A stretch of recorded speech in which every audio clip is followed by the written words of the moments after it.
Hai hampa, nama saya Madam Mika.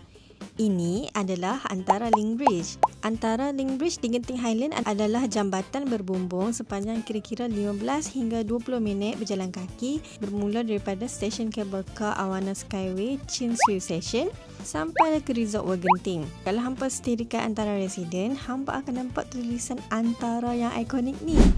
Antara mall terletak betul-betul bawah antara residen. Okay, now jom masuk mall. First kali, hampa kena cari eskalator atau lift sebab entrance ke Link Bridge ada di level UG1. Sampai je level UG1, hampa akan nampak CU, Happy Potato dan Cafe Brew. Lepas tu jalan straight je, kat situ je entrance Link Bridge. Melalui Link Bridge ni, hampa boleh direct ke Skyworld Theme Park, Sky Avenue dan Resort Hotel. Link Bridge ni ada banyak eskalator sebab faktor geografi kat sini berbukit sikit.